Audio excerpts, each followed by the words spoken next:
I'm Justin. I'm Travis. Welcome to Wrestling Junkie. Alright, so last night was night one of the draft, and what we didn't, or at least I didn't realize, was they had two separate pools for people. So you have a chunk of people to on first night on SmackDown, and then the rest of the people will be drafted on Monday. So there's a lot of obvious picks on this, and there's a few like kind of more surprising picks that I didn't expect to go to another brand or stuff like that. But yeah, getting kind of like straight into it. First pick of the draft was kind of obvious. SmackDown chose Roman Reigns and Sikoa and Paul Heyman. Not taking the bloodline, and what ends up happening later on in SmackDown kind of makes you think what's gonna happen. Yeah. But yeah, this is kind of like an obvious pick. You kind of assumed that Roman had to go number one.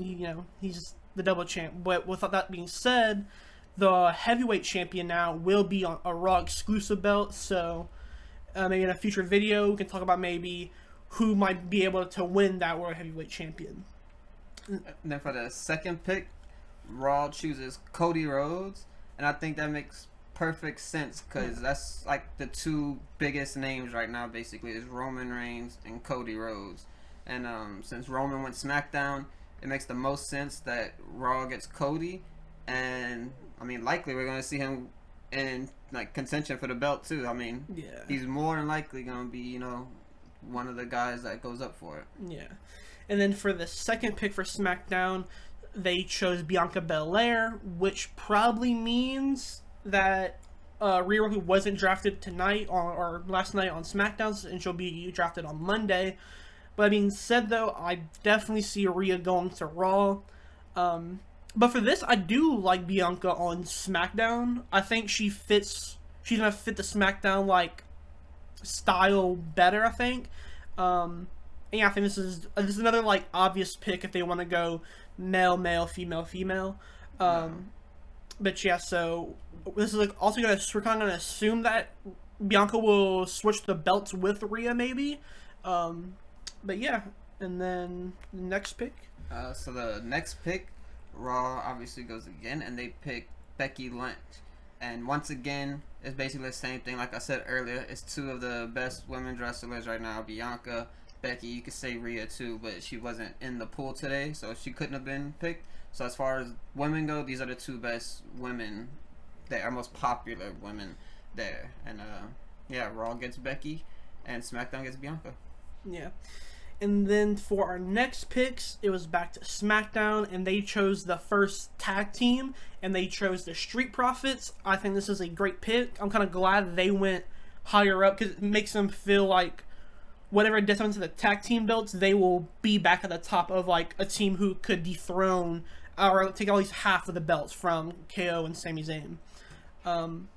But this is another team that I'm kind of surprised. I'm kind of surprised they switched over to SmackDown because they feel more, because you know how some people just kind of like feel like they're Raw, or some people feel like they're SmackDown. Yeah. They feel more like a Raw team, but that's just who they picked, and it'll be interesting to see what happens with them. And then for the next pick, we have Imperium getting drafted to Raw. Now this one I was kind of surprised about. Gunther and Imperium, they just feel like SmackDown to me. Like when they're SmackDown, they feel like SmackDown feel like they're home, you know. Then with our next pick, it was back to SmackDown, and they chose a SmackDown legend and a person who I think this made a lot of sense for, the Hall of Famer Edge. Is back on SmackDown. Like I said, this kind of just feels like home for Edge. It's kind of where he built his name as like a solo star, was from SmackDown, so it's kind of good to see him back. Yeah, and then the next pick, it was Matt Riddle staying on Raw, which, I mean, makes sense. You know, he's not really in contention to go against Roman anymore, really. That's kind of out of the picture. And yeah, Roman stays on SmackDown, he stays on Raw, and you can kind of just separate them like that way. And on the next pick, SmackDown goes, and they get Bobby Lashley. Now that's a kind of crazy one right there. I don't think many people expected Bobby to switch brands. He was one of those people who, like you said earlier, he kind of felt like Raw, like yeah, he just felt like he was like a Raw Yeah. guy type of guy, you know. But yeah, I know a lot of people who are big SmackDown watchers over Raw. I know they have like a weird like separation between the two sometimes. They'll be excited to have Bobby for sure. And on the next pick, the Raw chose Drew McIntyre, which that's a really good pick for Raw, I think. And a lot of people on like Twitter and stuff like that kind of like speculated who they wanted to go to each brand. I think we're gonna get a lot of the European wrestlers back on Raw. We have Gunther and Drew McIntyre. Sheamus will probably be picked for Raw, if I had to guess. And then maybe get some NXT call-ups as well. And a cool thing with Drew going to Raw is since the title is just kind of up for grabs right now, it gives us an opportunity to potentially see a Cody versus Drew match or feud, and I think that would be really good to see. Yeah. And then with the next pick in SmackDown chose the OC, which consists of AJ Styles, Luke Gallows, and Carl Anderson. And now, more officially, Michin and Mia Yim will also be part of that group. Good to see AJ Styles back. He's been gone for about a few months now. I think he was in December he got hurt because he missed the Royal Rumble. I really like this. I think AJ Styles fit when he first debuted and had a first like huge big run. His SmackDown was just like it fit him perfectly. So I really like this. I think it will, and also Luke Gallows and Carl Anderson are a good tag team to be. They probably won't win the belts at least once, or not more than once, I would say. But they'll be a good like filler tag team in that division, yeah. And then Mia Yim will be a great contender for a title belt on SmackDown as well. And then the next pick was back to Raw, and they chose The Miz. He stays on Raw. Good pick. This is kind of just an obvious pick. No. He feels like another Raw guy. Yeah. And then next, we have Damage Control, which consists of Bailey, Dakota, and Io. And they're switching. They're going from Raw to SmackDown. That's I think another one that a lot of people didn't expect whatsoever. But another one that people probably didn't expect whatsoever is Shinsuke Nakamura going from SmackDown to Raw.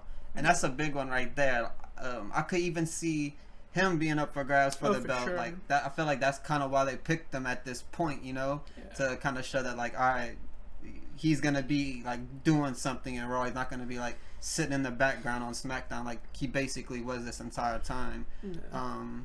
Potentially him and Cody feud for the belt. No. But yeah, there could be a lot of good matches with him going to Raw.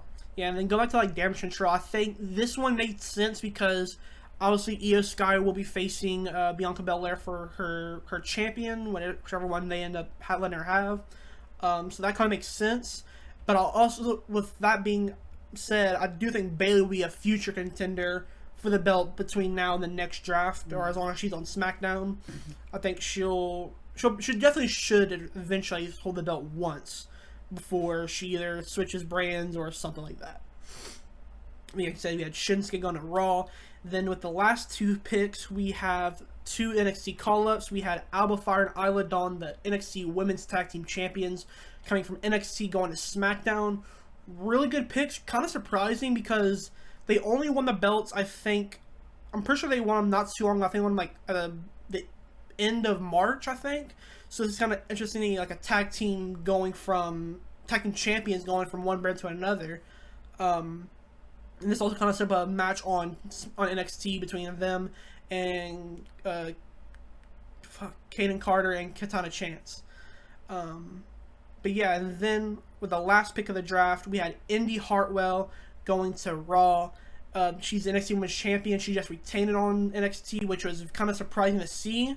Obviously, she kind of got injured this week. She had like a bad like ankle injury, so hopefully she's doing well. I've seen her when they had like the feed of her getting out. You can see her wearing a boot, so kind of sucks for her. But yeah, I think Indy was a person who I think is more than ready for the main roster. She's been there for a while, which is kind of surprising when she won the NXT champion at Stand and Deliver and retained it this past week on NXT. Yeah, she's definitely one of the better ones in NXT. And I feel like Monday, when the rest of the draft happens, I feel like there'll be even more call-ups. There should be at least. There's a couple I'm looking forward to being picked to whatever brand. I'd be happy for them either way, to get called up.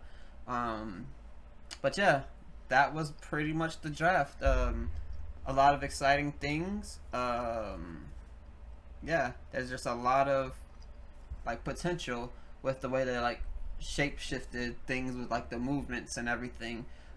Excited to see what happens with the belt with Raw. There's a lot of people I could see going up for it for sure.